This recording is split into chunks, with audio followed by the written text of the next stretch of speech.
Hello and welcome to you all in this video. और आज के इस वीडियो में हम फ्रेजल वर्ब को पढ़ने वाले हैं तथा इनके मीनिंग्स को भी समझने वाले हैं। आज के इस वीडियो में हम फ्रेजल वर्ब को पढ़ेंगे और इनके कुछ मीनिंग्स को भी समझने की कोशिश करते हैं। सबसे पहले फ्रेजल वर्ब की डेफिनेशन को हम पढ़ेंगे, लेकिन डेफिनेशन में कुछ पार्ट्स ऑफ स्पीच का यूज़ होता है, जैसे एक वर्ब, एडवर्ब और प्रीपोजिशन। तो हम सबसे पहले समझते हैं कि एक वर्ब क्या होती है। मुझे पता है कि आप में से बहुत से विद्यार्थियों को ये जानकारी होगी कि वर्ब क्या होती है, प्रीपोजिशन क्या होती है और एडवर्ब क्या होता है। लेकिन एक शॉर्ट इंट्रो देख लेते हैं कि एक वर्ब की डेफिनेशन क्या होती है। तो verb is a word that shows an action और अ स्टेट। जो वर्ब होती है वो हमें एक्शन या किसी स्टेट के विषय में जानकारी देती है। एडवर्ब ऐसे वर्ड होते हैं जो कि डिस्क्राइब करते हैं किसी वर्ब को, किसी एडजेक्टिव को, किसी अनदर एडवर्ब को। तथा प्रीपोजिशन क्या होती हैं? प्रीपोजिशन जो है वो कनेक्ट करने का कार्य करती हैं। किसी नाउन, प्रोनाउन, किसी फ्रेज को कनेक्ट करती हैं किसी दूसरे सेंटेंस के साथ, other words in a sentence. अब हम देखते हैं कि एक फ्रेजल वर्ब की डेफिनेशन क्या होती है। Phrasal verb group of words that combine a verb with an adverb, a preposition। तो प्रीपोजिशन या कोई एडवर्ब जब किसी वर्ब के साथ में आती है तब हम उन शब्दों को फ्रेजल वर्ब कहते हैं। जैसे कोई वर्ब है और वर्ब के साथ में कोई प्रीपोजिशन या कोई एडवर्ब, और कुछ केसेस में ये दोनों भी हो सकते हैं। तो इनसे जो रिजल्ट निकलता है वो एक फ्रेजल वर्ब के तौर पे निकलता है। चलिए स्टार्ट करते हैं। कुछ फ्रेजल वर्ब का यूज़ एक तो स्पोकन इंग्लिश में होता है तथा इनका यूज़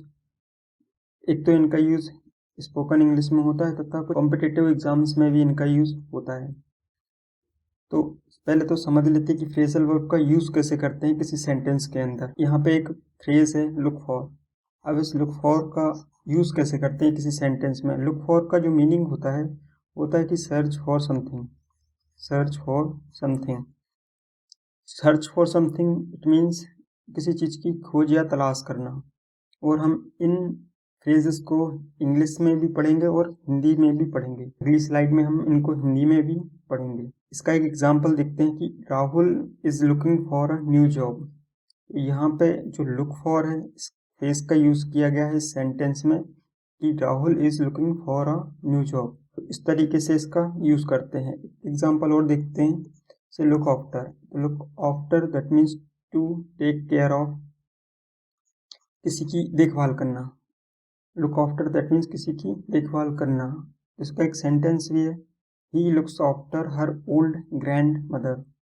वह क्या करता है कि वो अपने जो बूढ़ी दादी हैं उनकी देखभाल करता है। तो इस तरीके से इनको सेंटेंस में यूज़ करते हैं। और जब किसी सेंटेंस में कोई फ्रेज यूज़ की जाती है तो उसका एक अलग ही मीनिंग होता है।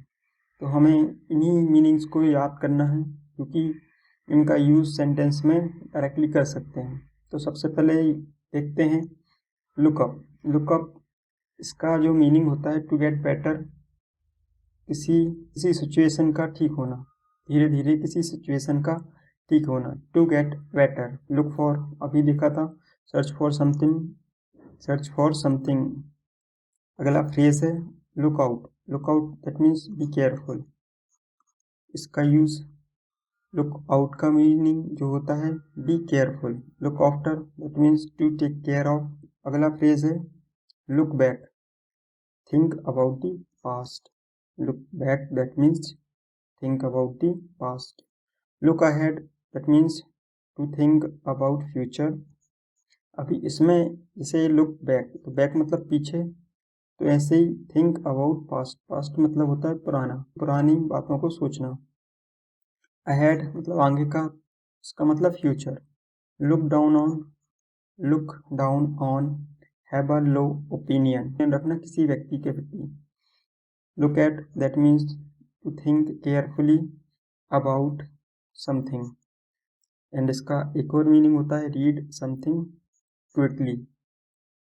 तो ये हमने इनका मीनिंग इंग्लिश में देखा। अब इन्हीं फ्रेजेस के मीनिंग्स को हम हिंदी में भी समझते हैं। सबसे पहले लुक फॉर, एक वर्ड लुक फॉर, इसका मतलब होता है किसी चीज़ की खोज या तलाश करना। जब भी सेंटेंस में लुक फॉर आपको दिखाई दे एक साथ, तो उसका मीनिंग किसी चीज़ या खोज की तलाश करने से संबंधित रहेगा।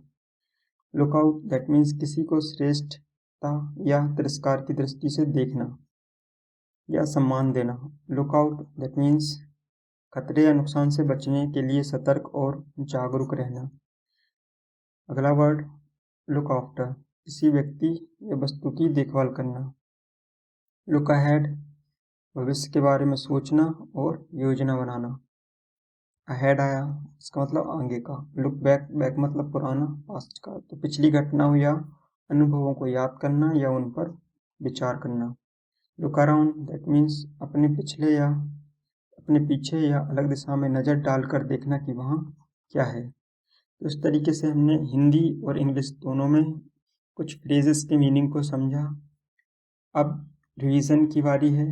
हमेशा जो भी पढ़े उसका एक बार रिवीजन ज़रूर करना चाहिए। आपके सामने जो मीनिंग्स हैं इनको मैच करना है। ये फ्रेजल वर्ब्स हैं, यहाँ पे कुछ फ्रेजेस हैं, इनको आपको उनके सही मीनिंग के साथ में कनेक्ट करना है। एंड प्लीज़ कनेक्ट कीजिए एफ स्टडी बेसिक के साथ और लाइक तथा अपने दोस्तों में वीडियो को शेयर कीजिए। Thanks for watching.